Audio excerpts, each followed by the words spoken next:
भारत का मुसलमान इतना पिछड़ा क्यों है? उसकी शैक्षिक, आर्थिक और सामाजिक स्थिति देश के अन्य समुदाय से पिछड़ी क्यों है?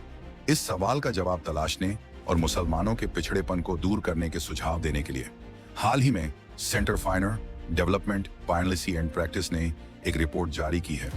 इस रिपोर्ट को नाम दिया गया है rethinking affirmative action for Muslims in India. यह रिपोर्ट मुसलमानों के प्रति धारणाओं, उनकी अपेक्षाओं, आकांक्षाओं और चिंताओं को बताती है और यह भी बताती है कि मुस्लिम समाज के पिछड़ेपन को कैसे दूर किया जाए। ये सवाल इसीलिए उठाना जरूरी है क्योंकि वो भारत के रहवासी हैं, इसीलिए ये चिंता है, वरना जरूरत थी नहीं। भारतीय मुसलमान जो मध्यकालीन भारत में सत्ता में थे, वे आज हर तरह के क्षेत्र में पिछड़ा हुआ है। इसकी वजह तलाशने के लिए 2005 में सच्चर कमेटी का गठन हुआ और इसने अपनी रिपोर्ट भी दी। सच्चर कमेटी की रिपोर्ट ने भी यह माना कि मुसलमानों के पिछड़ेपन की मुख्य वजह शिक्षा ही है। आधुनिक काल में भी मुसलमानों के बीच शिक्षा की स्थिति संतोषजनक नहीं है, जिसकी वजह से मुसलमान पिछड़े हैं। रिपोर्ट में यह बात कही गई है कि पिछले कुछ दशकों में भारत की एजुकेशन सिस्टम में अभूतपूर्व विस्तार हुआ है। स्कूल का नॉलेजों में एडमिशन में कई गुना वृद्धि दर्ज की गई है। यहाँ गौर करने वाली बात यह है कि देश में स्कूल का नॉलेजों की संख्या में भी काफी इजाफा हुआ है। देश में स्टूडेंट्स की संख्या पर अगर गौर करें तो ये स्टूडेंट्स की संख्या 300 मिलियन से अधिक है। वर्तमान समय में भारत की शिक्षा प्रणाली विश्व में चीन के बाद दूसरे नंबर पर है। देश ने शिक्षा के क्षेत्र में इतनी तरक्की कर ली है कि अब लगभग सभी घरों की पहुंच में एक प्राथमिक विद्यालय है। 1 किलोमीटर के दायरे में प्राथमिक और उच्च प्राथमिक विद्यालयों हैं। यह माना जाता है कि शैक्षिक विस्तार प्रक्रिया सामाजिक आर्थिक रूप से वंचित समूहों की शैक्षिक स्थिति में सुधार करती है। इस लिहाज से मुस्लिम समाज तक भी शिक्षा की लौ पहुंचनी चाहिए थी। देश में अन्य समुदाय और जातियों से मुसलमानों की शैक्षणिक स्थिति की तुलना करेंगे तो हम पाएंगे कि प्राथमिक शिक्षा के स्तर पर तो सामाजिक अंतर बहुत कम हुआ, लेकिन जब बात बच्चों की कॉलेज की शिक्षा या उच्च शिक्षा की आती है तो ड्रॉप आउट बहुत ज्यादा नजर आता है और इसमें फिर सामाजिक अंतर भी बढ़ जाता है।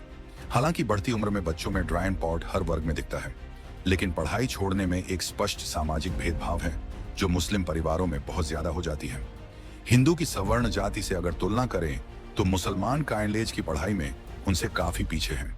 हिंदू सवर्ण जाति जहां 30.9% शिक्षा लेती है, वहीं मुसलमान 15.6% हैं। मुस्लिम समाज में अगर लड़कियों की शिक्षा की बात करें तो स्थिति बहुत ही खराब नजर आती है। भले ही मुसलमान समाज लड़कों को शिक्षा को लेकर कोई विशेष सुविधा प्रदान नहीं करता है, लेकिन लड़कियों को लेकर भी बहुत ही बुरी स्थिति होती जा रही है। 6 से 13 साल के लड़कों की शिक्षा का प्रतिशत 91.1 है। वह 18 से 25 साल के आयु वर्ग में यह 18.4% है। वहीं लड़कियों में 6 से 13 साल में शिक्षा का स्तर 89% है, जो 18 से 25 आयु वर्ग में 12.7 हो जाता है।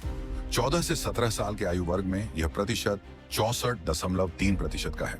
वहीं हिंदू सवर्ण जाति में यह प्रतिशत 6 से 13 साल में 97.8%, 14 से 17 साल में 91.7 और 18 से 25 की आयु में यह प्रतिशत गिर के 27.6% हो जाता है। आंकड़े बताते हैं कि मुसलमानों की शैक्षिक भागीदारी क्षेत्रीय विविधताओं के अनुरूप है। शहरी मुसलमान जहां शिक्षा को लेकर जागरूक दिखते हैं, वहीं ग्रामीण क्षेत्र के मुसलमान शिक्षा को तवज्जो नहीं देते हैं। शहरी इलाकों में कॉलेज जाने वाले बच्चे जहां 19.4% हैं, वहीं ग्रामीण इलाकों में यह 13% है। वहीं आंध्र प्रदेश, तेलंगाना, कर्नाटक, केरल, तमिलनाडु, गुजरात, महाराष्ट्र, हरियाणा और पंजाब जहां शिक्षा का स्तर अच्छा है, वहीं बिहार, झारखंड, ओडिशा, पश्चिम बंगाल, छत्तीसगढ़, मध्य प्रदेश, उत्तर प्रदेश और राजस्थान में यह काफी गिरा हुआ है। भारत में हिंदू सवर्णों में उच्च शिक्षा का प्रतिशत जहां 22.7% है, वह मुसलमानों में 5.7 है। मुस्लिम समाज की संरचना पर अगर गौर करेंगे तो पाएंगे कि आर्थिक समस्या शिक्षा के क्षेत्र में बहुत बड़ी बाधा है। जिन लोगों की आर्थिक स्थिति अच्छी है वो तो शिक्षा पर खर्च कर पाने की स्थिति में है, लेकिन जिनकी आर्थिक स्थिति अच्छी नहीं है वे शिक्षा को दरकिनार करके ही चलते हैं। यहाँ गौर करने वाली बात यह है कि मुस्लिम समाज में माता पिता के बीच भी शिक्षा का स्तर कम है, जिसकी वजह से भी वे शिक्षा के महत्व को समझ नहीं पाते हैं।